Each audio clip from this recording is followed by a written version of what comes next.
back. Guys, I'm getting a little emotional here. First live show of the 2026 season, a few days before fall camp. Have we ever been more back? The band is back together. The group is back together. We're here on a Thursday night at 8 p.m. just like old times. I've missed you guys. I've missed doing this. The break was needed. The break was welcome. But y'all make this show.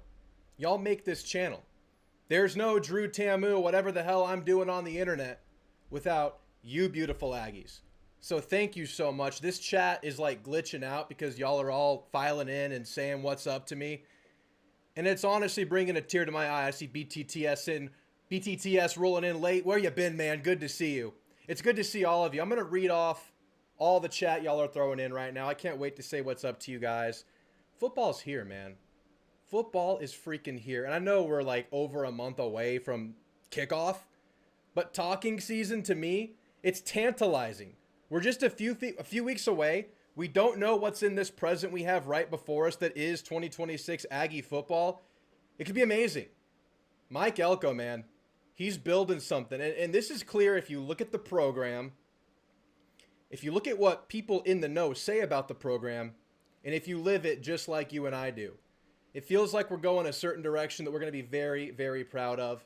And the next iteration of that is this football season. With fall camp just a few days away, it was kind of hard to get a gauge on when exactly fall camp started, but thanks to the A&M media, Carter Carrolls, and more tweeting it out today, fall camp officially starts next Wednesday. Mike Elko is going to take to the podium on Tuesday. So I figure first time talking live with you guys, let's just kind of preview fall camp, talk about everything that's going on, but pretty much just as importantly as that, for our purposes, let's get reacquainted, man. It's a call-in show. The call-in link is pinned in the chat. If you've been here before, and I know a lot of you have been, you know the drill. Click that. You'll enter a waiting room, and I'll pull you guys in one by one to talk Aggie football live on the internet. And yeah, fall camp's the topic, but we haven't talked in a long freaking time, guys. So whatever you want to talk about, Aggie football, Aggie sports, college football, I mean, you want to know what I had for lunch today? I'm open to it. So yes, I'll start this show with like a 15-minute spiel on fall camp, the position battles, everything going on, because I think that's a hot topic. I think I'm interested in talking about that, and I'm very curious about what's going to be going on behind the scenes. So we'll start with that. We got some position battles, man. I think this A&M football team in 2026, whatever shakes out in fall camp, whoever emerges, there's some freaking depth on this team. The Mike Elko kind of compounding of talent, compounding of evaluations. It's all going to kind of come together this year, and it's just going to keep building on itself. So another very fun football season awaits us. Guys, how y'all doing? Say what's up in the chat if you haven't already. I want to try to read out at least everyone's name. I'll pick out some messages to specifically read out.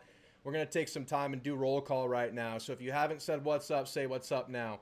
I see you, Jeb. The first comment in here. Jeb's been watching since I think his first comment is on my first or second video. So thank you, Jeb. Can't believe football is practically here. Still can't decide if I want to go to the ASU game due to being at 11 a.m. SMH. Dude, 11 a.m. with a red, white, and blue crowd is going to be electric. If you're thinking about it, go. Just wear some cut-off sleeves. Get cut off some denim jeans, like a little thigh high. Give yourself like a nice little 6-inch inseam and just rock a red, white, or blue shirt. Aggie cap. Get to the game, Jeb. Just cut the sleeves off. You'll be good. BTTS, great to see you. Jonathan Ortiz, good to see you. Parzival, hope you're doing well, man. G Money, howdy back at you. Bradley, let's do this, man. Fletcher Steen, great to see you, my friend. The only Pib Extra, good to see you, man. James Ellis, I'm so excited for the season. I think it's going to be special. It really could be. Y'all saw, I don't know, some of y'all might have seen, I put out a way too early season prediction video, like around springtime. 9-3 was my record. I want to add to it so bad, man. I want to add to it. And we'll go on tangents throughout this whole exercise of reading the chat, but I really like the competition going on in camp. They're like, okay, we're losing some pieces on the offensive line. Let's just bring a bunch of guys in like on an even playing field and let them go to freaking war in fall camp with each other, with that defensive line who maybe has a few more guys at the top, but still some uncertainty there, still some guys fighting it out, duking it out. And let's just go to war in fall camp and let the gladiators arise on top. I really like that idea if you're going to have to go through the turnover A&M is in a few specific areas. instead of just sitting back and saying, and nothing against people who are already here, but just saying our talent's good enough. No, we're going to bring guys in, not really any superstars, but guys who are on a track where they take the next step, they could be really good. That's exciting, man. That's exciting. And we'll talk about that here in a second. Trooper Drew, great to see you, man. I saw your messages as I was MIA a little bit there. I appreciate you checking in with me. We're good to go. Trey, howdy from Southwest Airlines flight WN4834. Check on his flight, guys. Make sure he's all right. En route to Alamo City. Back to the Deuce Dime, back to the 210. Welcome back home, Trey, very soon. Welcome back, Drew. Thank you, Trey. Appreciate you, man. What do you think about the Tennessee blackout and RWB game? Also, what about the potential camo jerseys? I saw the camo leak.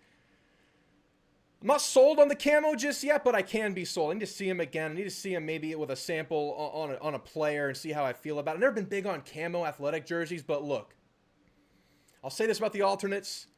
Every recruit that comes to A&M pretty much wears an alternate jersey in their photo shoots, whether it be the throwback from the Florida game last year, the blackout jersey. They are a hit amongst the athletes. Therefore, I'm all aboard. So the blackout in November, a November blackout in the heat of the season in a pivotal game. We're fighting for our lives the last 3 or so games of the year. I think it's the third to last game. Yeah, sign me up for that. We get a night game in November in Kyle Field against Tennessee wearing those All Blacks. It's going to be electric in the building, man. Good to see you, Fletcher. Kalachi, Matt, let's go, man. Run through a brick wall time. Dude, I had to start the stream with Noble Men. You know that one gets the juices flowing. West Texas Aggie fan, great to see you. I'm telling you guys, my chat is glitching out because y'all are so active right now. Corny Ed, try something related to Nebraska. I needed some Cordy music to start this out. We've never been more back, says the Pib Extra. Grounded Turbo, final countdown. Who else is in here? Got to call them all out. Grounded Turbo with the 199. Thank you so much. Thanks for the support. Matt Myers, good to see you, man. I don't like your message. I'm not ready for that because it ain't going to happen, so quit asking, Matt Myers. Stop it. Get out of here with that. Dead Messenger, good to see you, man. You saw you heard What Is Love in the store and you had to picture Drew. Dude, I hope we're playing some What Is Love this year. That'd be huge. Jesus and Cowboys, the boys are back in town. Absolutely, they are. There ain't no question about it. Jacob, let's go. Good to see you. Noble Guy, another OG. A lot of OGs in here today. I always look at this show, the live show, as the sicko show. All y'all Aggie football, all y'all college football sickos, tune into this live show, and you're one of 53 viewers right now. Y'all are real ones for tuning into this. I know the pre-recorded stuff maybe has some more reach. This is where we get into the nitty-gritty on these live shows. So appreciate all of you for being here, and great to see you again, Noble. Davos, 12 wins for us this year. 12 wins for the 12th man. I'm all about it. Super Anonymous, gig 'em back at you, man. Gentlemen, it gives me great pleasure to announce we are back. That's right, man. We are back. Panthers fan, good to see you, man. Loud noises from Kalachi, Matt. That's what it needs to be. We made it, says BTTS. Thanks, Panthers fan. Appreciate you. Drew's rusty, so we might be tripping on words tonight. That's okay. We'll get into midseason form by midseason. Michael Barclay, 445. Good to see you. Don't want to miss anybody. Tenacious, sup, dude. Good to see you, man. Sheris, is that power in the distance? I hear it rumbling. Not power just yet, but I hear it powering up. Just a few more Saturdays, baby. We'll be right there. Hit that like button, like Cassius Howell hitting the quarterback. Oh, God bless Cassius Howell, man. We got Anto Saka to pick up that swagger that Cassius Howell had. But you know what? This is a D line that always produces beasts. So, you know, just because Cassius Howell is gone doesn't mean I don't think we'll be hitting quarterbacks this year. Marco Jones, anybody? Maybe some Ryan Henderson getting after quarterbacks. Maybe Sam Mpemba. A lot of guys can pick up the Cassius Howell lineage. Oh my gosh, there's so many chats, guys. We're going to get through them, guys. We're going to do it. We have to do it. We have to say what's up to everybody. I'm ready for Aggie football and see Mike Evans play for my Niners. Catching dimes from Glock Purdy. Let's go. Don't forget Christian Kirk. Love me some Noble, BTTS, Trooper Drew, Trey, along with Drew. Love you all. Dude, we're back. Solid, let's freaking go, Drew. Gig 'em. Good to see you. Gig 'em, gig 'em, gig 'em. Fall camp starts Wednesday. That's right. Wednesday. Trey Felder, James Ellis, Alexander, Randy Trujillo. Anybody else I miss? Yes. Kelly Clark, this 65-year-old Aggie, loving Chica, is back again. GTSY, Drew, and everyone. Kelly, it's great to see you. It's great to see you. It's great to see everyone. Randy, Noble, smash that like button like Anto Saka. is about to smash O-lines and Tosaka. It's like it's meant to be, man. Daniel Granger, I feel like A&M has went from how will they lose the game or by how much to how they can actually win a game. Yeah, up until those last 2 games, it felt like just found ways to win, right? Just got to carry that into those big-time ones at the end of the game, and we're going to try to do that this year. Not going to lie, I'm not too worried about the O-line. You mentioned, Drew, we really only replacing 2 guys. 2 guys. What do you mean by that? Expand on that. What do you mean by that? Because last I checked, it's 4. Maybe that means it's time to transition to the fall camp preview. Just the spiel I got to give. Un sacapuntas. Howdy, Drew. Welcome back. I've been here since the start, but I was driving. Oh, it's awesome to hear from you, man. Thank you so much for being back. Un sacapuntas. I'll go back to calling you UNSA as I always do. Malik, great to see you. All right, guys. I think that gets us caught up. Silver Beast, Primal Gemini, TMJ Boss, class of 89 here. All right. Aaron, good to see you. Enchilada, Jerome Miles, the next Mike Evans. He has that body. He has that build. Up to 230 pounds.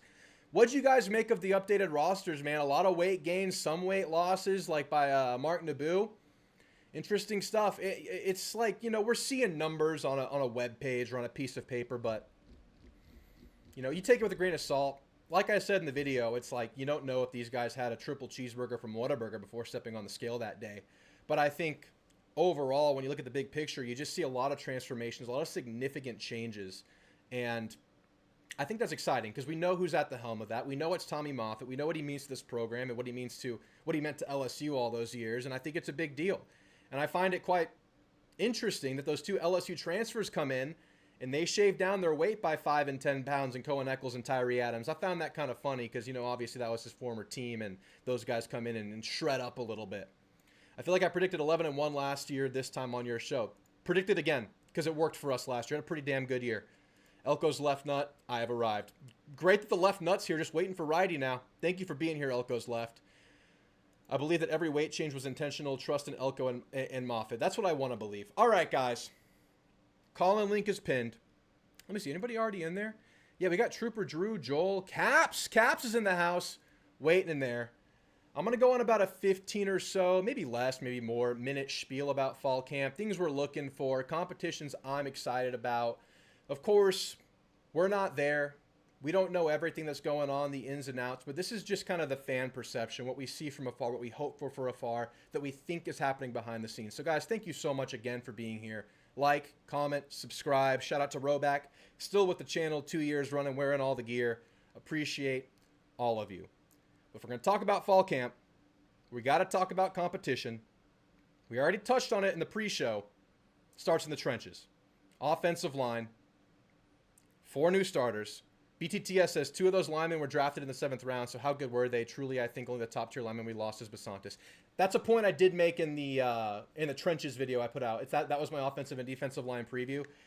The 2 highest level guys you lost were definitely Basantis, and I think Trey Zoom was just solid, especially in pass pro. That's a fair point. I just think with the trenches, the biggest thing is the chemistry hurdle, the comfort next to a specific guy hurdle.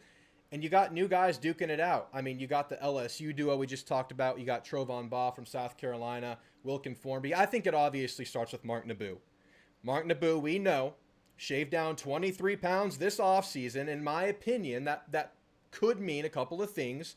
The first of all, he's a year removed from that injury, had a really good offseason, actually just leaning into just improving himself rather than improving the knee, improving the leg. He's really leaned into just building his body, building his craft. And I think it's exciting, and that just needs to carry over to fall camp. Because obviously you get one guy back, it's your center. He's a 5th-year senior, I believe. Yeah, he's going to set the tone. So, and I trust him to do that. I just want to put it out there that Mark Naboo is a coach on the field this fall camp, showing everyone what it's like. He's used to Adam Cushing. He's used to the drills, as are the returning guys. I mean, Lamont Rogers setting the tone a little bit, Robert Borden, Ashton Funk, and others. These guys got to set the tone for these new guys. Now, of the 4 new starters, I think they all are solid canvases, as I described them. They all have a step to take. And that started in summer and spring, but it really gets solidified this fall camp. So the competition is going to be fierce. We know this. This is obviously like the biggest point, I think, in terms of question marks on the team, guys you need to see fill in roles. Starts with the offensive line, and that permeates the defensive line as well, where, as I talked about earlier, you have a few guys on the top. You know Anto Saka's in a fight for a role. You know Marco Jones is right there. You know DJ Hicks is right there. And these guys are setting the tone, but I think DJ Hicks himself really needs to set the tone, not just as a guy, but the guy. This is the DJ Hicks year. I'm going to make like 4 videos where DJ Hicks is a featured player. I already made 1. This is going to be number 2. DJ Hicks just needs consistency. Game to game, snap to snap, in fall camp, practice to practice. Can he lead by example with his consistency? So a big, big deal for DJ Hicks. A lot of mystery kind of beyond the guys at the top. TJ Searcy's obviously in the mix too, and I think there's a mini battle going there between Searcy and maybe Marco Jones. I would assume, I'm thinking Anto Saka is a likely day 1 starter. How's this fight between Searcy, who's a very natural, strong side defensive end fit, and maybe a Marco Jones fighting for starting reps? I don't really care who starts. They're both going to freaking play a lot. Ryan Henderson, the transfer coming in from San Diego State, needs to solidify himself in what I'm deeming the Tyree Johnson in 2020 role, the Cassius Howell in 2024 role. Maybe a little bit lesser than that. I think Ryan Henderson is going to have a very defined role, more like that Tyree Johnson. Third down, NASCAR, blitz package. You know Elko likes to use deception. You know Elko will like to play 2, 3 and a couple linebackers sometimes when they go dime on third down. Yeah, that's where Ryan Henderson needs to solidify himself, because you also have some freshmen. You got Sam Mpemba. That's a big mystery to me. What can Sam Mpemba do? A lot of solidifying there, but I think your top guys in defensive end are pretty stable. But who rounds it out? You remember last year, defensive line was somewhat thin, right? Like, you really leaned on your main guys. It was Howell, it was Onyedem, it was Regis, Hicks off the bench, Searcy, Marco Jones here and there. You had a couple of guys, but really you stuck to your guns. I think this is going to open up a lot more, like maybe we saw in the Elko years under Jimbo, where you see waves of defensive linemen come in. And at defensive tackle, there are so many names. I want to know who comes out on top here, because we're hoping and thinking that DJ Hicks has a chance to do that. But beyond that, really wide open. Angelo McCullum, coming in from Illinois, put on 17 pounds this offseason under Moffitt. I think that will serve him well. I think his skill set at Illinois, you look at him, quick-footed, had some pop, could move around a little bit, needed to get a little bit more sturdy. And I think 17 pounds will serve him well to play next to DJ Hicks, who actually leaned up. CJ Mims, a guy who was already sturdy, also put on some weight, I think about 10 pounds. He's a guy that's fighting for that spot there. Then you look at who's already here. I mean, you can look at Brandon Davis Swain coming in from Colorado. He's put on some weight too. But Landon Rink, tail end of the rotation last year. Dalen Evans is gone. There's a lot of opening there kind of on the guy who comes off the bench, and Evans was one of those guys last year, maybe like 150 snaps on the year. Rink had about 75 or so. Rink has a big opportunity, of course. DJ Sanders, Chase Sims. There's a lot of names there, and there's going to be a rotation. Can this rotation feature all of them? I'm not sure. They're going to be fighting it out in fall camp against that offensive line who's also fighting. So competition, it's like competition in a ton of areas when you look at these trenches, right? It's like competition for your position. I mean, you can look at left tackle. Lamont Rogers, Tyree Adams is going to fight it out. Blake Ivy, Trovon Baugh, Cohen Eccles, and other guys fighting for the guard spots. They're fighting each other. They're going to be fighting against a defensive line who's also fighting for their spot. So these reps in this fall camp practice, I think, are going to be as valuable and as heated as ever when you look at the trenches. You can say the same thing about the secondary versus the receivers. We'll get there too. That's just a high-level battle every time they're lacing it up in practice, man. Let's stay on the offense for a second. Backfield. And I'll drop more in-depth videos as this preseason rolls on about all these position groups. I'm looking at Ruben Owens first. I know there's some intrigue about the back end of this rotation.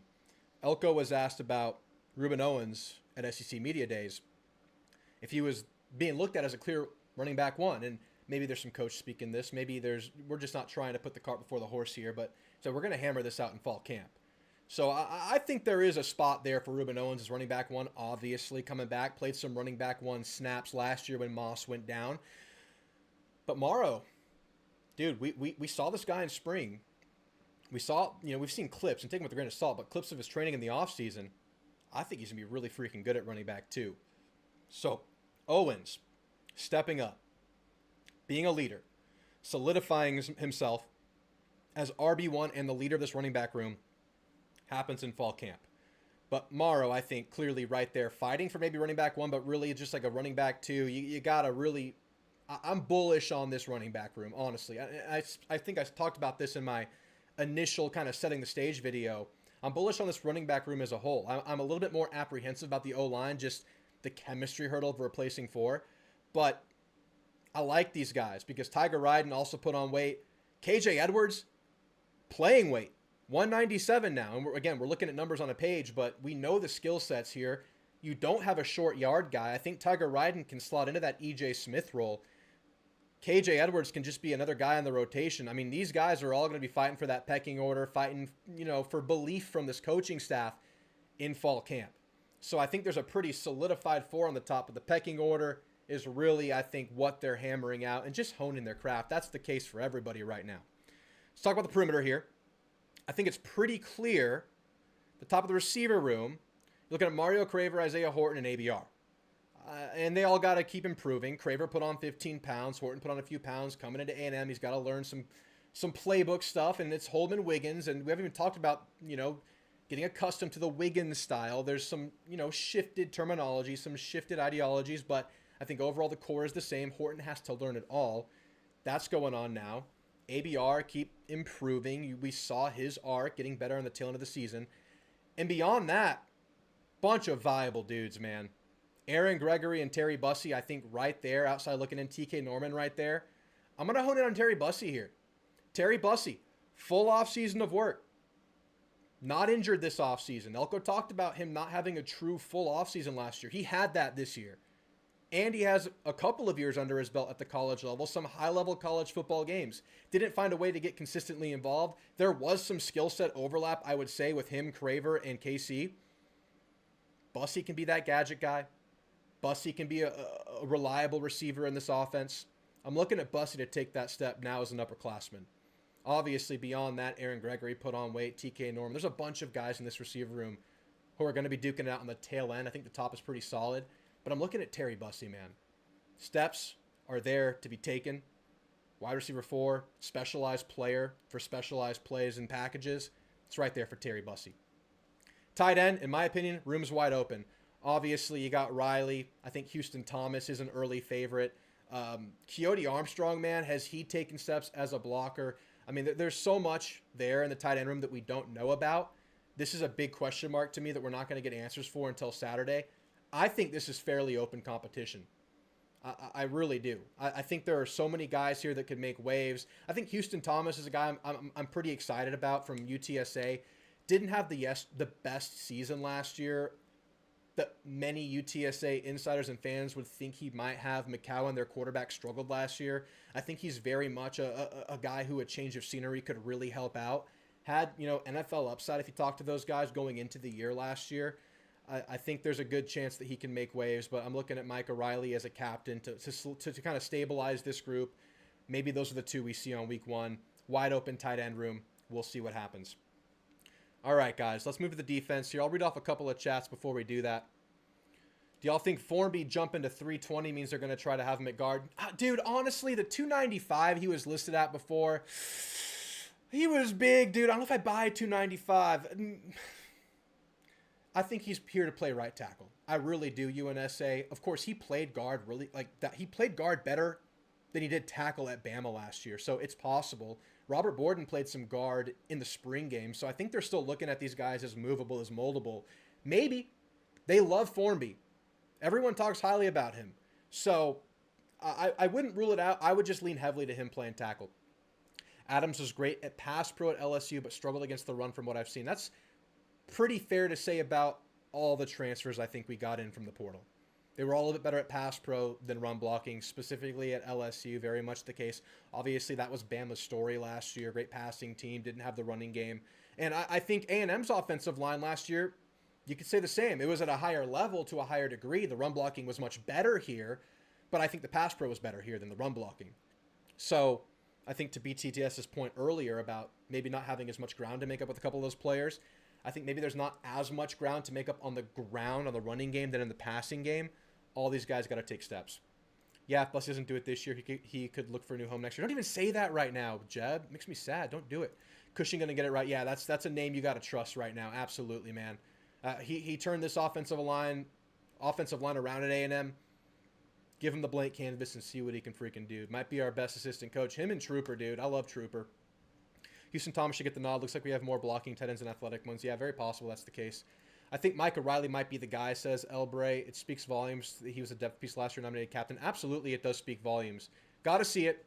Got to happen on the field. But I think that is definitely a hint there, Bray, for sure. I think they keep Formby at OT. Reed plays good. Aggies play good. I was bearing the lead with Reed. I mean, I'll talk about it now since you brought it up, Jesus and Cowboys. I mean, it's Marcel Reed's show. There's no quarterback controversy. There's no quarterback competition. We saw his mechanics improve in spring. Just got to keep chipping away this fall camp. He's the freaking guy. Reed's one of the guys, just like the offensive line, that will swing this team this year. I happen to be bought in on Reed. I think he will take the steps. I think this offense will probably tweak a little bit to play more to his skill set and help this offensive line out. And by that, I mean moving the pocket around a little bit and still playing off that running game. You need the running game to help Reed out. But this fall camp, Reed just has to be solid. Reed just has to bring it every single practice and just be consistent. And consistency is going to be their buzzword this fall camp. Last year, it was finish. That's still in there. But now they're adding consistency to it. Because they finished better this year than the year before, but not good enough. And that was probably because of consistency, if you're putting buzzwords to it. And that goes to Reed. Reed was a really good player, pretty much down, like series to series, unless he had these moments like early in the South Carolina game or second half Texas-Miami where it just fell apart. And I keep putting an asterisk in the Miami game. It was a freaking hurricane we were playing in. But just being consistent in fall camp is the best he can do right now. Because really when it comes down to, for Reed, is going to be crunch time situations in games on Saturdays in the fall and in November specifically. That's what it's going to come down to. And you just tune that autopilot the best of your ability in fall camp if you're Reed. Go through your progressions. Keep your eyes up. Keep your footwork under duress. Trust the pocket. Keep plays alive. Don't bail. Don't lock in. Take the easy ones. Take what's there. That starts in fall camp for Reed. Thanks for getting me on subject there, Jesus and Cowboys. The lead is no longer buried. I was going to go Reed last, but you talked it out of me, man. I hope Formby is good. He got cooked by Saka in the spring game. That might happen a lot for Saka against guys. I'm excited to see Watkins at 220. I think his snaps go up as the season go along. Yeah, let's talk about that. Good call, James. Good call. Let's move the defense. Let's talk back seven here. Start with the linebackers since you brought it up, James.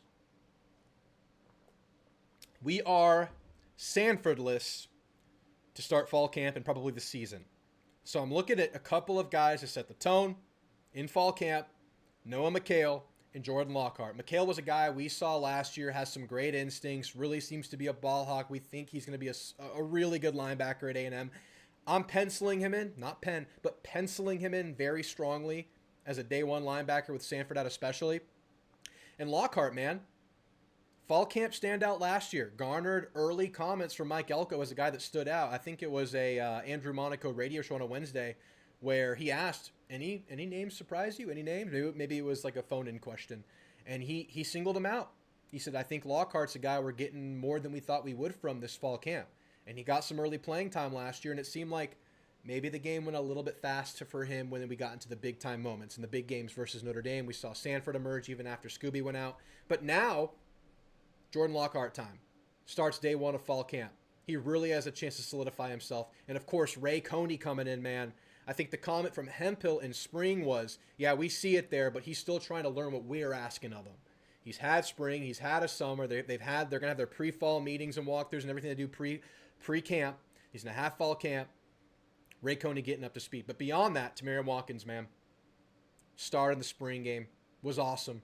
Moving from safety to linebacker. Just needed that body to catch up. And catch up it has. He's what, 228? Is that the number? He was listed at 201 when he came in. Tamarian Watkins, look out for him, man. I think that's a guy that we're looking at to earn that linebacker 4 spot. And with Sanford, that'll be the 5th spot. And you have some solid depth there at linebacker. It's time for him to make a name for himself. Secondary. You have the luxury of getting so many guys back. Des Ricks, both safeties, Shaw. Yes, it's great to get guys back. But it means nothing if they're not going to take steps. So everyone that comes back, it's time to hone your craft, time to get better, take those steps. Ricky Gibson, it's time for you to make a name for yourself. Julio Humphrey and Brandon Arrington. I'm looking at these two guys. Curry. I mean, you got guys that can round out this corner rotation and really just solidify your depth everywhere, because we know we're looking at a depth on the O-line, D-line, linebacker room, especially when Sanford's back. Running back, you might have 4, but that, some depth, I think you got some hurdles there to young guys figuring stuff out. But especially at secondary, if Arrington's up to speed, and he looked up to speed in the spring game, he's up to 201 pounds. These guys are fighting. Specifically, Dalton Brooks, I think, has a lot of meat on the bone to improve this spring or this fall, over the summer and in spring. I think physically gifted is Dalton Brooks. But just some, between the ear stuff, just the feel on the field. Got to come together a little bit more for Dalton Brooks, and this is where the steps are taken. I think just kind of figuring out his zone depth, just figuring out what he's seeing, gap filling, angles. I think Dalton Brooks has a lot of ground to cover this fall camp, and I think he's in a great place to do it. Now named a captain. Marcus Ratcliffe also a captain. Look out for Tawfiq Bayard, man. Look out for Tawfiq Bayard. I mean, I've highlighted him in several videos so far. I'll highlight him in the secondary preview I put out in a week or so. I think this guy has all the instincts, all the ball hawking ability you could ever want from a safety. And I think he's going to be getting game 1 rotational snaps, if not fighting for a starting role. And that's nothing against Dalton Brooks or Marcus Ratcliffe. They could do nothing wrong. They could get better. They could be really good. I just think Tawfiq Bayard is that guy. That's just my shot. That's just my take. But I think Tawfiq Bayard has a really good chance here, man. Does that round us out? Yeah, I was going to finish with Marcel, but you know what? I'll just highlight the main names, I think, this fall camp. I think the names we know more so than guys stepping up that have a really big fall camp ahead of them, just to kind of bring this thing all in. DJ Hicks, I think it's all ahead of him right now. This is the DJ Hicks year. Breakout candidate, 2-3 years running now. Now is his time. Marcel Reed, it is needed by this team just to single a single guy out. I mean, we know. He knows. Looks like he's taking those steps according to spring. Keep doing it in fall, then it'll come together in November. Dalton Brooks, another one of those guys. And then that other D tackle spot right there. I think I like Angelo McCullum, CJ Mims, Landon Rink right there. One of those guys is really going to emerge. Just to single a few names out. And then, of course, this entire O-line. We shall see what happens. But just competition across the board, depth across the board. It's looking really promising on that front. Just a couple of positions, like the O-line, the D-line, where we need the cream to rise. And rise, I think it will, because of the competition this team has cultivated. And I just think this coaching staff is in a really good place with what I keep calling canvases added, from within or through the portal to go out there, do battle, and then become gladiators this fall. That's my fall camp preview, guys. That's what I'm looking at this fall camp. A lot of leaders setting the stage. Some guys fighting for tail end spots. Some guys fighting for starting spots on the O-line, D-line. And it's all going to happen starting next Wednesday. Guys, let me read off some chat, and then we're going right to the phone calls, guys. The call-in link is pinned. Get in there if you're not there yet. David Olano. Can't be doinking 25-yard kicks. David Olano's got us, man. He's got us. Can't be any worse in the kicking game. You're right. Special teams, Tyler White, David Olano, deep snapper. Let's get it locked in, man. Olano, I mean, I'm trusting it. You brought a guy in, one of the most sought-after kickers in the portal, if not the number 1 kicker in the portal, maybe. Hit a couple game winners last year, including a bowl game, big kick in the bowl game. Olano's that guy. Tyler White, take those steps. Let's get some consistency. You're right, BTTS. Can't sleep on special teams. Bayard, yeah, absolutely. We have a kicker now. SEC Sean, good to see you. All right. Any other comments we got to get to before we get out of here and get into the calls, guys? I hope to hear from all of y'all tonight. If there's a bunch of people in there, we'll go quickish with them, but I want to make sure we get your comments. Anyone who wants to call in. Going to be a good year, and Elko we trust. Good to see you, Chris Cobb. Julio or Gibson, that seems to be a battle this fall. I'm going to lean Ricky Gibson, but Julio's been here, man. Julio could earn it. Spent a lot of time at Georgia. That's a fair point. There could be an unsung battle there. I'm kind of penciling in Ricky Gibson because of what he was before his injury, but that's a good point. Does anyone understand the media perception with Ratcliffe? He's been named a preseason All-American by Walter Camp, but has left out the preseason SEC teams. Preseason predictions are a shit show, man. They're fun. It's good to talk about, but I like how A&M's kind of under the radar right now, man. Not a lot of A&M players making like the national all teams. Maybe Mario Craver gets one here or there. Maybe Mark Naboo gets a third team all SEC here and there. But let's sneak up on some guys here. All right, guys. It's about that time. Going to the phone calls. Leading us off, Trooper Drew. How you feeling, Trooper Drew? Good to hear from you, man. Man, it is so good to be back. We're so back, man. We're so back. I missed your calls after a big A&M game where we're just kind of losing our minds, and you call in after a big old game. Those are right around the corner too. I know, man. I know. I got the itch. I've had the itch for, I guess, since baseball season ended, man. It never went away, I guess. I love it, man. I love it. What's on your mind tonight, man? Great to hear from you. Yeah, man. Good to have you back. Man, everyone's been so worried about the O line. I'm kind of with BTTS on this. I'm not too worried about it.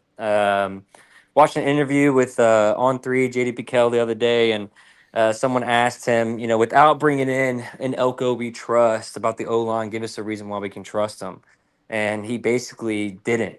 And I'm the same way. I trust Elko, and I trust Tommy Moffitt, and I trust the offensive scheme that Wiggins is going to pull in to make it work. I mean, we may not have the cream of the crop or whatever on offensive line this year. That's fine. I mean, I trust Wiggins is going to put together a scheme that's going to work. And so, one way or another, I think our offense is going to be just fine. I love it, man. Yeah, that's definitely like, in my opinion, in most people's opinion, the pivotal group on the team going into the season. And if Elko did it again, like he's done with several players going into A&M, just bringing in a guy like a Cassius Howard or Mario Craver, and they come in and they elevate their games, that position group could be great. But I'm gonna keep my caution, just speaking, with my mouth on the microphone in front of the camera. We got to see it play out. But I love that a lot of Aggies are very confident in it because I think that just shows the trust that Elko has kind of earned in a couple of years. For sure. I mean, it's cautious optimism. Yeah. But man, I'm excited. Yep. Um, yeah, I mean the wide receiver group. I think we got the best wide receiver group in the SEC for sure. Could be, man. I don't. Yeah, I mean the potential is there, and I want to see Aaron Gregory get some reps really bad. Yeah. Hopefully, he keeps on putting on a little bit more weight, and so Yeah, I love to see him listed at 191, man. That's big time. That's playing weight for a receiver. I mean, he's a lankier build, right? Like that's kind of his style. He's kind of got mhm. like that rangy ability to him, but adding that weight, just kind of anchoring him down as a freshman, I think that's a really good sign. And with Aaron Gregory, he's a guy that if you kind of follow the recruitment, follow him early in his A&M kind of arc, he's just fully bought into being here. So I believe that he would be one of the guys that just take the Moffitt method and just utilize it to the fullest. So that's what it's going to be for a guy like that. I think he showed in spring the skill set. And if that translates when we get to Saturdays in the fall, dude, he could be a weapon because you got 3, 4 guys that you're kind of confident in. Beyond that, there's a lot of excitement, but nothing really solidified. So, I mean, I'm all for it, man. Yeah, yeah. And to talk about the man, the myth, the legend, Marcel Reed. I trust him. Like you said, we've seen him make progression and improve.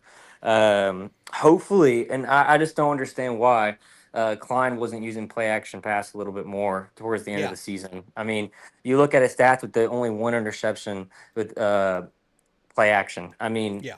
hopefully Wiggins has the common sense to use that a little bit more. I mean, uh, he's got to, and so I mean, it's a huge difference in his. Um, you look at just like at his body language; he's much more relaxed whenever we have a good run game, using play action, moving the pocket around, and Yeah, man, I trust Wiggins can make that adjustment. I agree 100%, man. And the run game's going to be a big factor for Marcel Reed. And I would say there's some wait and see with the running game, right? Losing so many upperclassmen in the running back room and replacing O linemen. But if you can find something there with what you're bringing together, and Wiggins with kind of his, I don't know what the word is, like mind without habits, without tendencies, can kind of just build it from scratch for Marcel and run that Hmm. play action, move the pocket around, and you have that running game. That's the path for A&M's offense this year because you get that leverage of the run with the weapons they have at receiver. I mean, it could go freaking crazy. So yeah, I'm with you Hmm. there, man. We got to get this thing moving around. We got to use that play action. That's going to help Marcel Reed tremendously.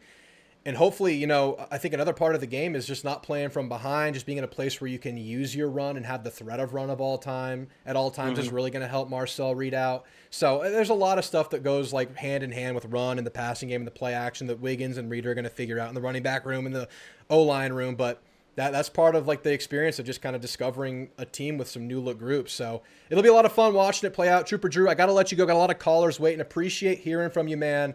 I'm sure I'll hear from you in the near future. You have a great night, man. Absolutely, man. Thanks for having me. I want to catch this comment by BTTS. Maybe I feel confident because I'm not sold that we had some elite O-line last year. I think they fell off big time, and there was a true talent shortage. Yeah, like I said, I think I've mentioned this a couple times this preseason so far. I mean, yes, I go back and I watch the games as part of my preseason prep, and I really hone in on the offense to see Marcel Reed, and I saw that BTTS. The O-line made a lot of mistakes specifically in running the football, so I do think there's a lot of meat on the bone there. They did protect pretty well. I think at times on the year, there was better protection than how Marcel Reed maybe acted on the football field, and that's part of Marcel's development. And I think we're going to miss some pass pro stuff and have a bigger hurdle there. But I think in the run game, there's a lot of ground to cover there, BTTS. And I think that starts with Mark Naboo. Rewatching him, he's one of those guys, really good pass pro, made some mistakes run blocking. And, I think with his, what I'm deeming full lock-in, full buy-in with the weight transformation, I think he can set the tone there. So I don't hate the take, BTTS. I don't hate it at all. Yes, I adjusted it. Is my volume better now, Choke? Let me know. I just adjusted it. That's been a problem on this show before. So I maxed out. I boosted up my audio to 250% because for some reason this audio works fine when I'm pre-recording, but not when I'm live. That should be nice for y'all. And I brought down the callers a little bit. Speaking of the callers, Panthers fan, it's a preseason call and we're talking Aggie football. How you feeling, man? I'm feeling pretty good about the season, but not quite as good as I felt last year. I mean, I feel like a lot of people kind of saw the really successful year coming. Like a lot of people on three, like JD Pickell, were really hyping up the Aggies in the preseason, and I just kind of imagine like Mike Elko sitting at the kitchen table with his wife, and he's just kind of just talking tongue in cheek about what years he most excited for in the future. Like, oh, I think 2029 is going to be a really good year in Aggie football. I'll guarantee you that this year is not a year where he would say that. I just don't think that when you look at the way the roster kind of shook out, that this is a year that the coaching staff might point to as a year where national championship is kind of the expectation, And I think last year might have been one of those years where you're kind of building towards that year. You had a lot of the 5 stars from the Jimbo era were in the building last year. Elko had some of his own guys from the portal, and then you had a really, really talented roster. And I am more concerned about the O-line than probably a lot of other people. I just think replacing 4 starters is really hard, and I think that the 4 guys in the transfer portal that we ended up getting, I feel like they really struggle run blocking. I feel like they really struggle moving into the second level. I feel like the screen game is going to be pretty bad this year. Just the way these offensive linemen that we brought in from the portal move is just not really – it leaves something to be desired. And when you want to build a successful ground game, when you want to build a successful screen game, you need to have offensive linemen that can be movers up into that second level. And I think that's going to play into Marcel Reed struggling a little bit more. Let me comment on everything you're saying now before we get too far, because you make a point about last year's team. You can look at the team, see a bunch of upperclassmen, O-line, a bunch of 5th-year, 4th-year guys. You can look at the defense on the D-line, a bunch of 4th-year, 5th-year guys. And yeah, man, I made a comment, I think on my season preview video where I said 9-3, but this team as constructed kind of feels like an all-in roster last year. I do kind of feel that, where like everything kind of comes together in terms of just the class year of the guys, and it's a very experienced group. You're in year 2 of Elko, and it could all come together last year to where I think we could have a 10 or 11 win year. And that was my comment. It was a 9-3 prediction with that upside because of all the guys coming together, but we were still only in a year 2, and Elko still hasn't permeated this roster completely, although the portal helps with that quite a bit, as evidenced by a lot of guys. So I can see that. I can concede that. I'll say I think what gives people a little bit more hope is obviously there's hopeful optimism every year, but I think there is proof of concept for Mike Elko. I think that there is proof of concept in his evaluations and him at least getting guys to where they're like at a draftable level or at least getting invited to the combine and just kind of taking talent that was maybe a little bit unsung and making it something. So I think that while, yes, I probably agree with you on the roster maybe being not as much of a sure thing as it was last year, I think the Elko and the coaching staff factor has shown that there is something there. So that's kind of, I think, the duality we're dealing with going into this year, to where I think it's kind of a harder team to pick. I'm not making my pick just yet. I'm kind of, I would say, with the offensive line, I would say I'm somewhere between you and the optimist. Of course, I'm going to tote the middle. That's what I'm going to do here on the YouTubes. But again, you're leaning on the Elko evals, you're leaning on the development, you're leaning on Tommy Moffitt, you're leaning on the fact there's a bunch of competition to at least get you to this level to where you can create an environment where a really good skill position group and what is it, a fourth year quarterback? Is he like a redshirt junior now, Marcel? Can maybe Yeah. take those steps as well. So yeah, I definitely hear you, but I think there are also reasons for added hope and excitement that are pretty valid. Yeah. I will say I'm extremely optimistic on this defense. I think Yeah. this defense, with Elko's scheme and Elko's mind, is going to be really, really good. This secondary, losing Will Lee hurts, Yeah. but also I think there's room for improvement because this secondary is so fast, so athletic, and Will Lee was kind of missing some of that top end speed. I think we kind of saw that. He got burned twice for 2 long touchdowns Yeah, against he was South a jammer. Carolina. He would jam you. He was a strong guy, and if he didn't, then they got a leg up. Exactly, yeah. But in Elko's scheme, where I think it's better to have more speed in the back end, and I think you have that this year with Julio Humphrey and Des Ricks, just crazy athletic guys all over this secondary. And I think there's gonna be some guys that come out of the woodworks that most guys don't even know. Like the average analyst for college football doesn't even know who they are. They're a third stringer on the depth chart right now. I think there's gonna be a guy who comes out of the woodworks that just explodes and is a Nagurski contender and Dude, ends up being a Tawfik second or Buyer, third round that's pick. my pick, dude. Tawfik Buyer, Yeah. that's the one. I think Henderson from San Diego State. That's my pick. I think I That's think he's fun. gonna just gonna come out of nowhere and be like a second or third round pick. That'd be But awesome. I If he think has I the think our build, defense will be yeah. really good. I think this receiver room is probably the best in the SEC. I think that gives the offense a pretty high floor because you could. I think you. We all saw in the Notre Dame game how having elite receivers can just take over a game. But I have some questions about the run game. I don't think the offensive line's gonna be that great. I have my questions about Ruben Owens as a full-time starter. Honestly, I think if we have an elite run game, I think it's going to be because of KJ Edwards, and KJ Edwards becomes that alpha 1A running back in his freshman year. But I kind of have my doubts about a true freshman being an alpha in the SEC. But if we do have an elite run game, I think it'll be behind KJ Edwards, not Owens or Morrow. That's my hot take. That's a hot take. I like it. I like it. I like that he put on some weight. Obviously, all the freshmen do. And yeah, man, he's so talented. It sucks he was hurt in spring, but I think he definitely has a chance. I mean, I think the weight was probably the one thing we wanted to see because one of the things about him when you watch his tape was like, how does he keep this speed? And he's a pretty strong low pad level runner for the speed and the pop he has. And if he keeps that with the added weight, it could be something really special. So I love it, man. Any closing thoughts, Panthers fan? I do got to move on to the next guy here in a second. Uh, Not really. I would say that our schedule dynamics really favors a very strong start. Like I honestly think that A&M could easily buzzsaw our way through the schedule to a 7-0 or 8-0 start.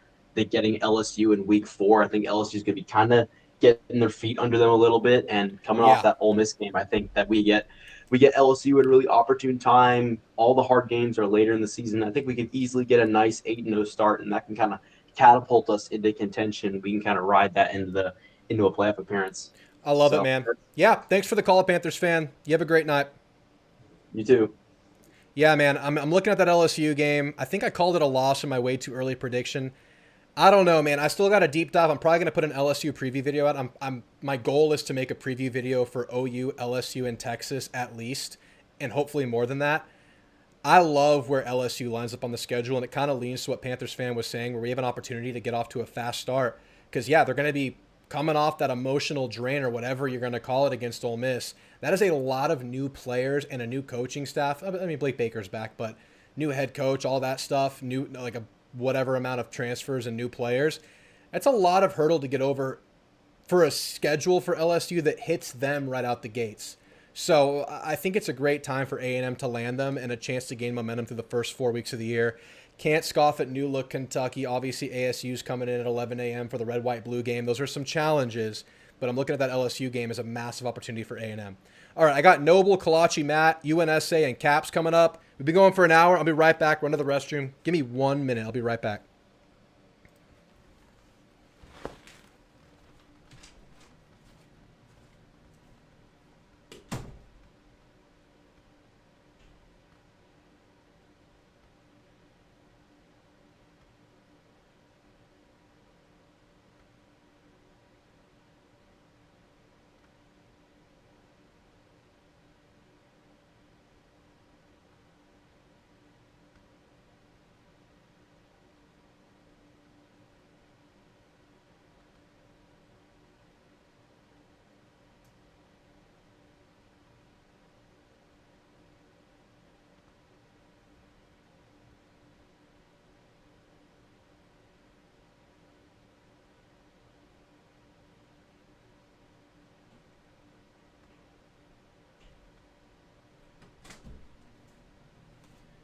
Yeah, I see y'all commenting about LSU. You have LSU 9-3. Jeb says LSU 8-4, 9-3.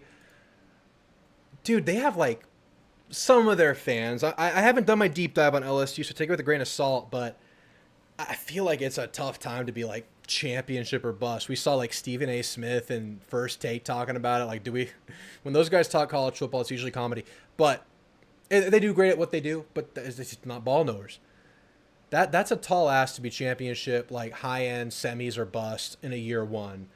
Like you're looking at Lane to come in here and flip this thing in a year with so many new pieces with a pretty tough schedule. I mean, I think there's going to be like a year one buffer at the end of the day because it's still a year one of a coach that'll probably just be, it'll be all right. But it's just, there's some lofty expectations there. And I think there's such a hurdle in a year one. But anyway, LSU getting two good games before us could really be a double-edged sword. They could come back to Oxford, not be ready to play, or two, those test them and get prepared. Yeah, that's right. All right, moving on. Noble, we're back. We're back. We're so back, baby. Dude. We've never been so back. We've never been so back. Not more back than we've been before. We're more back. How you feeling, man?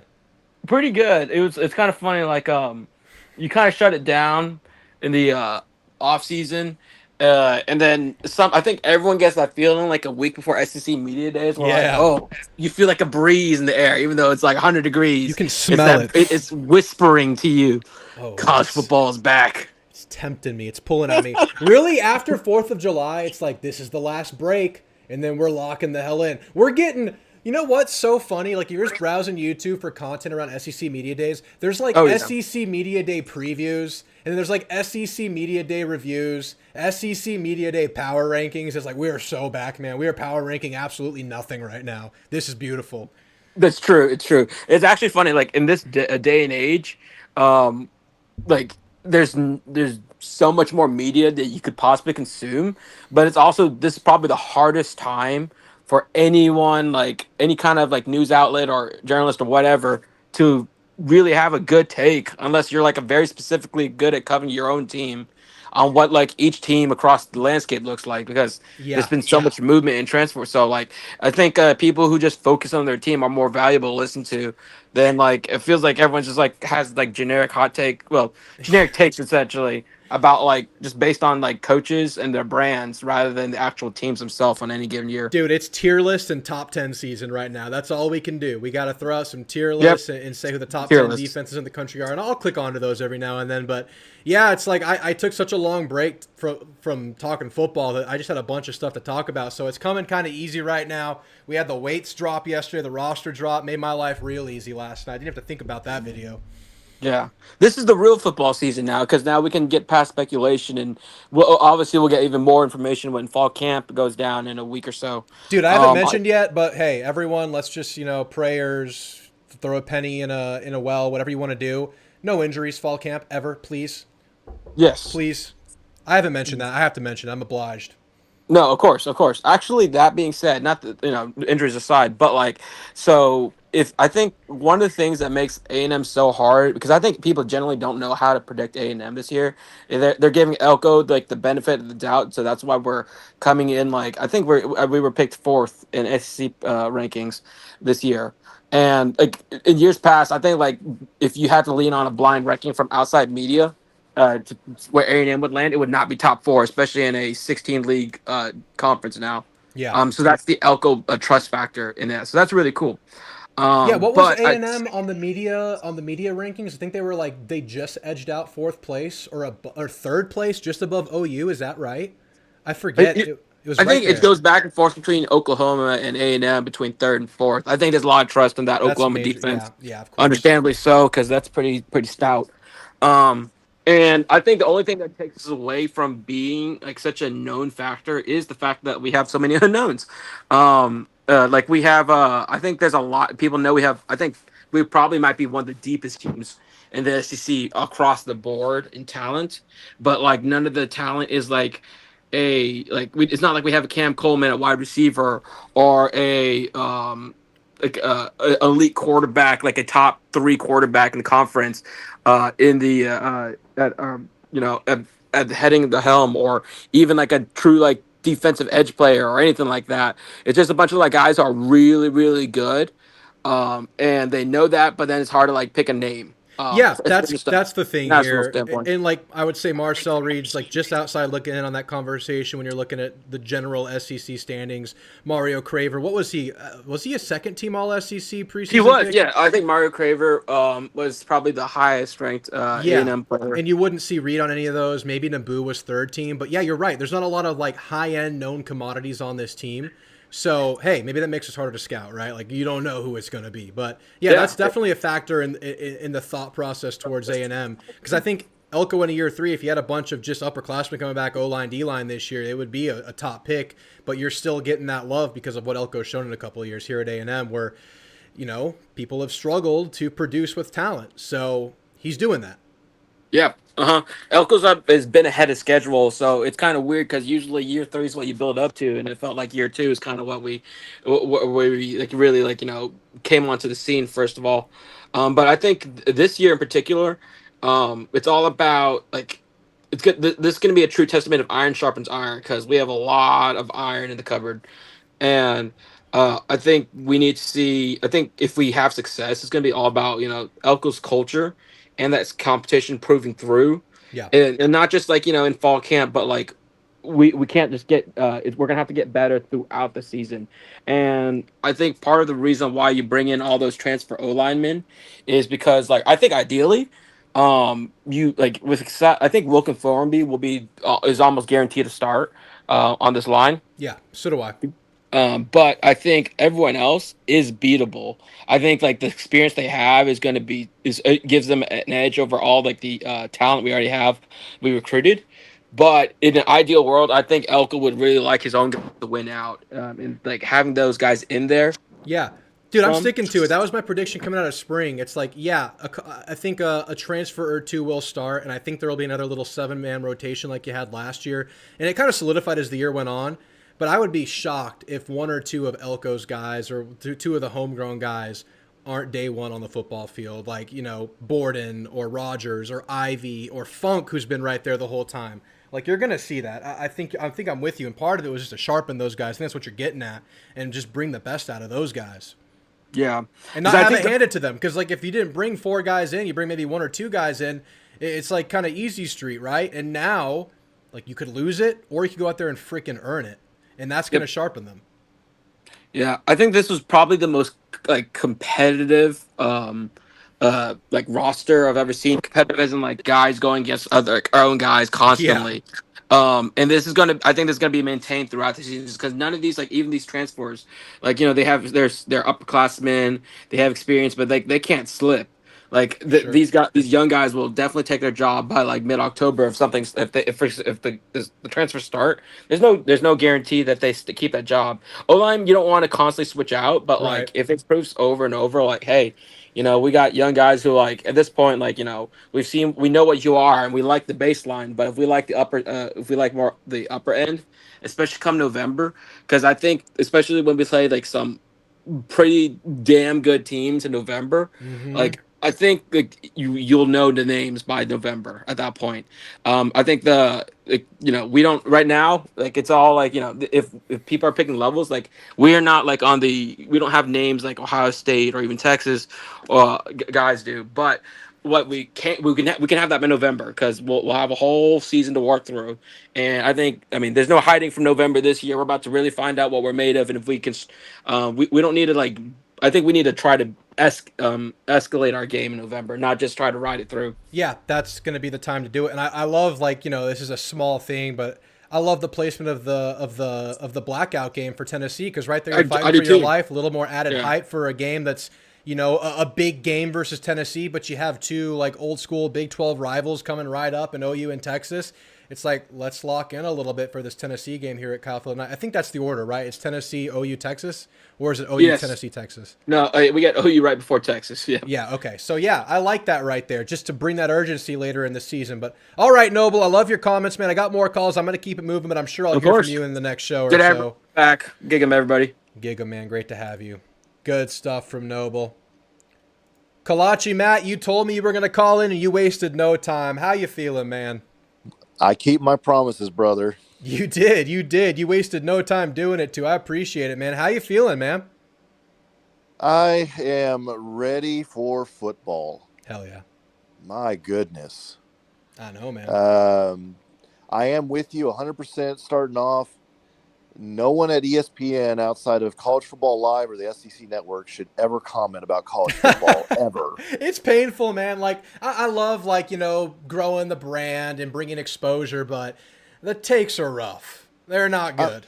I mean, they might as well be talking about international cricket Yeah. tournaments or something. I mean, it's just, oh, They'll cling to like an NFL prospect or two. Like they'll know one or two things about, Arch Manning or CJ Carr, yeah, and that is about it. yeah. It's really rough to watch.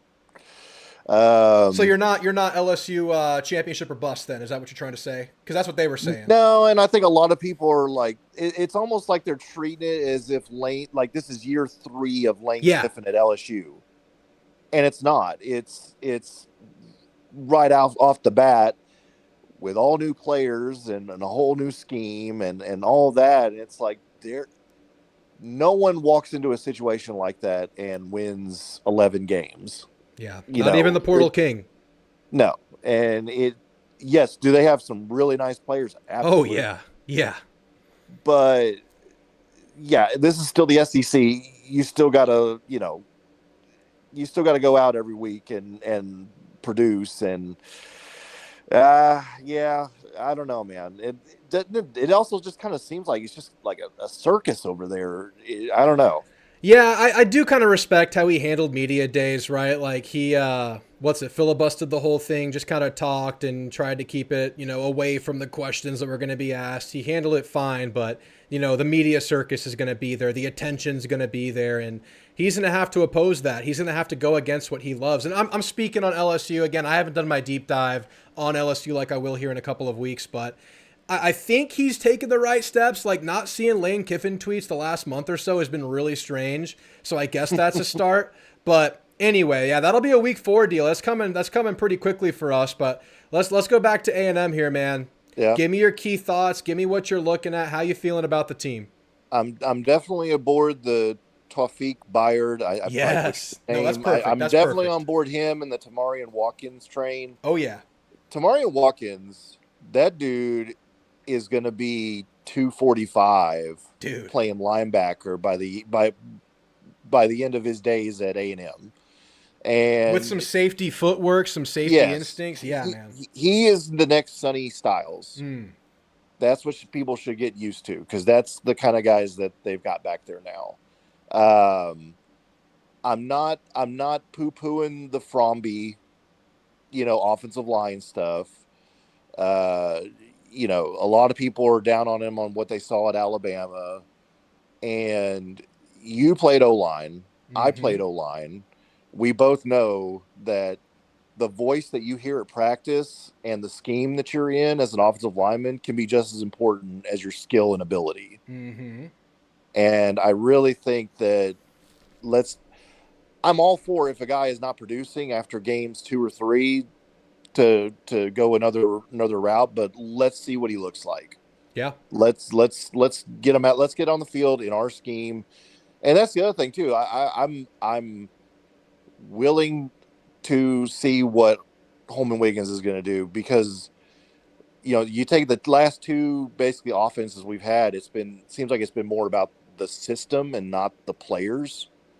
Whereas Holman Wiggins seems like this is going to be more about the players and not the system. Yeah, I love him coming in with a fresh mind and knowing the players really well. I think that's exactly what he's going to try to do. And I think he knows that's his best path to success is, he has a fresh offensive line. He has a quarterback who maybe could be helped with some added comfort in the scheme and a really high-end receiver group. So I think, everything we've talked about, he's going to try. And with the offensive line, yeah, absolutely. Everyone's going to get a shot here. Everyone who we've brought in, everyone who's already here deserves to try this thing out. And that's what's beautiful about this whole situation. They're all going to be out there fighting for their college football lives. A lot of them are becoming upperclassmen, like a Trovon Baugh out of eligibility after a year. I think Wilkin Formby's in the same boat. Like, these guys are out there.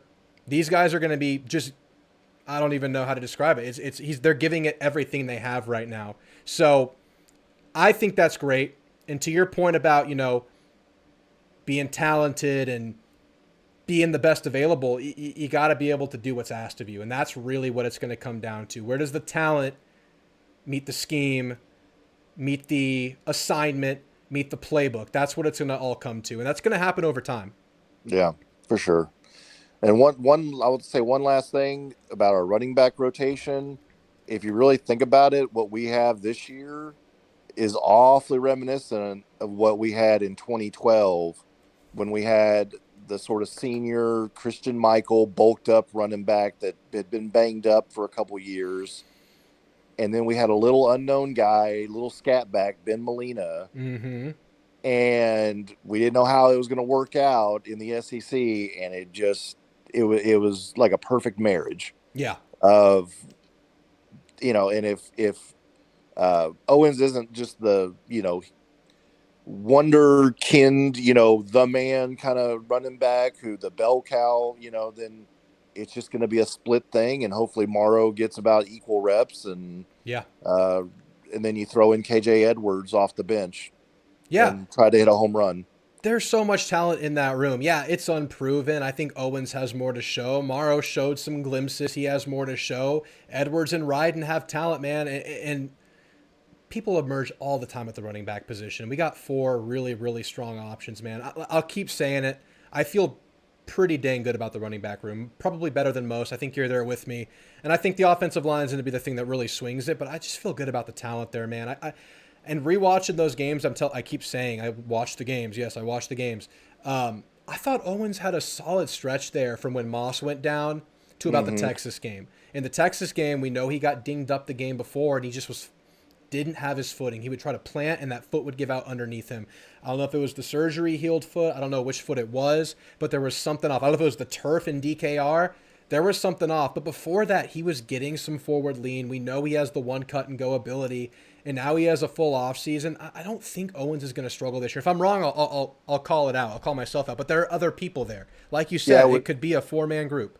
With Owens, it was always just don't get tackled by your shoelace. Yeah. Just stay on your feet and keep moving, and your good things will happen for you. And I really think an off season of healthy footwork and not just having rehab on the back of your mind and taking up some of your workload, I think it's going to do wonders for him. So I'm with you there. All right, Kalauchi, Matt, I got to move it on, but I really appreciate the call, man. I hope to hear back from you in the future. Yep.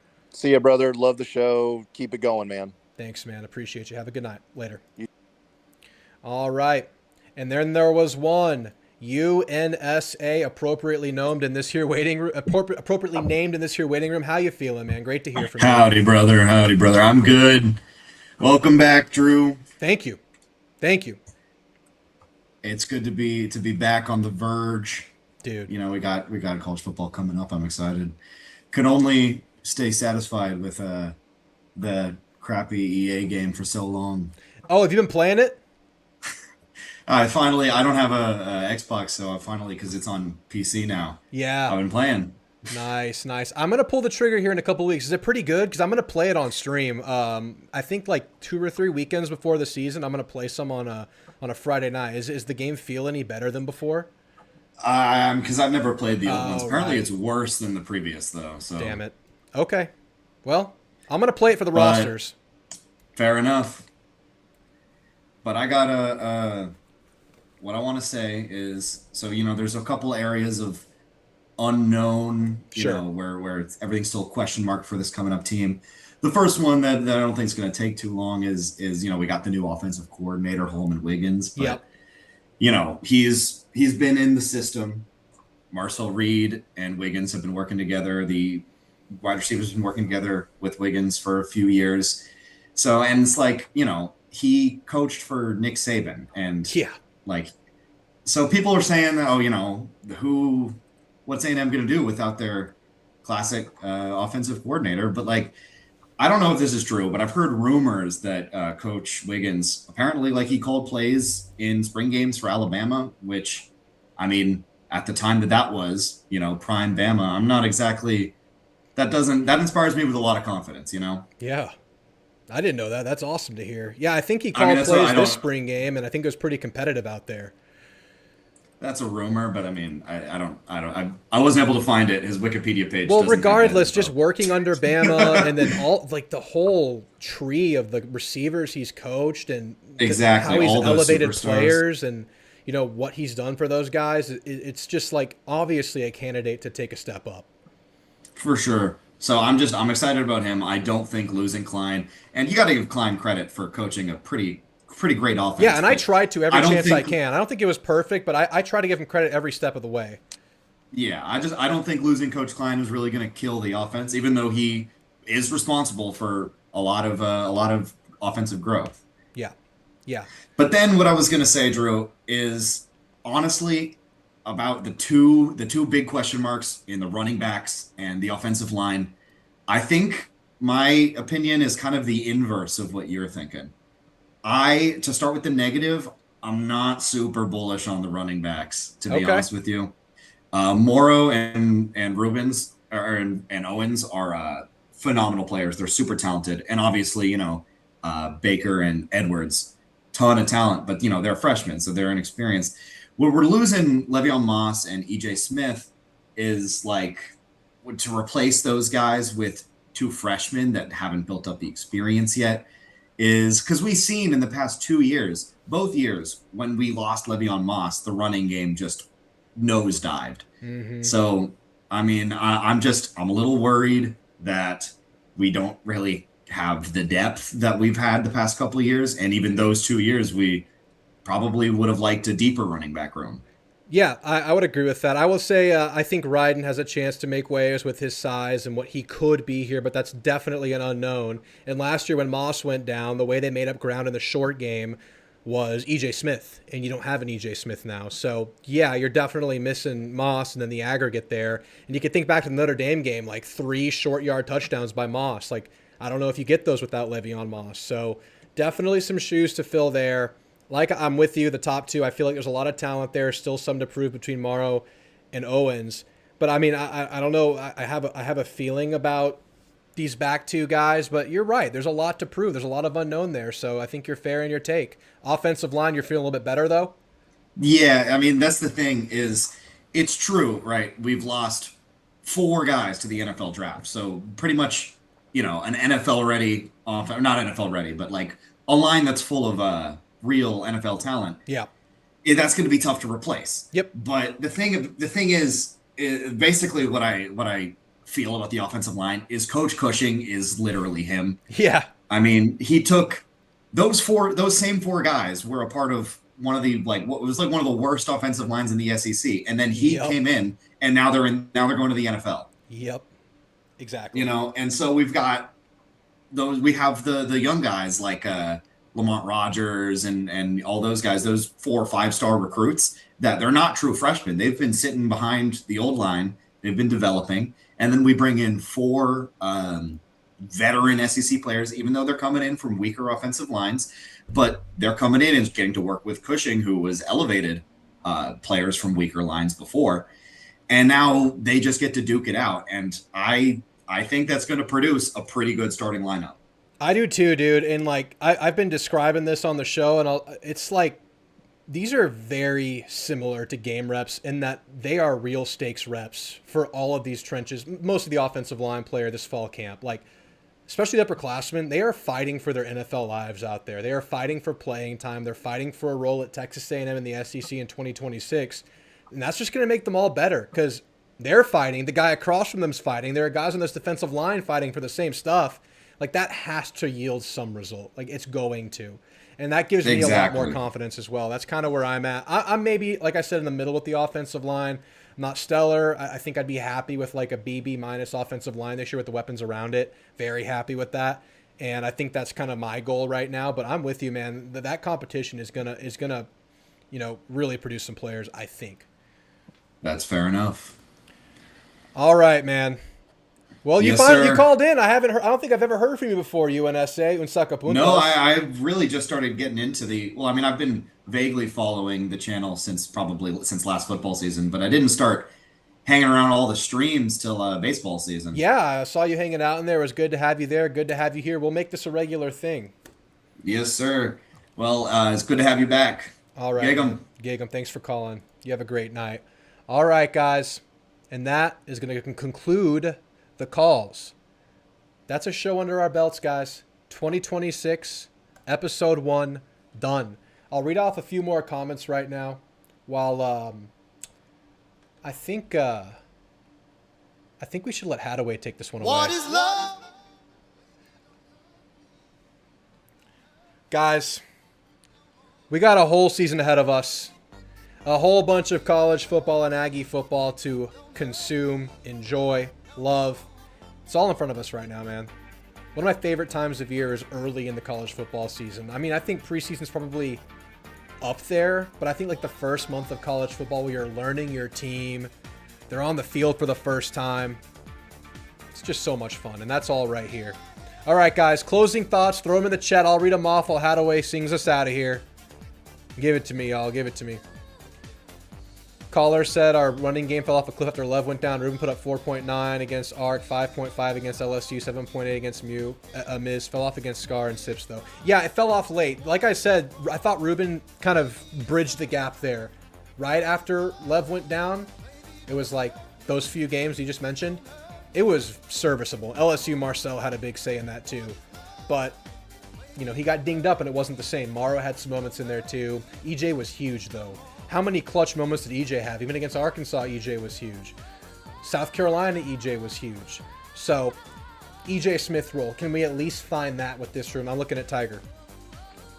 Moss is only 203, yeah, but he played with bad intentions, and that was great.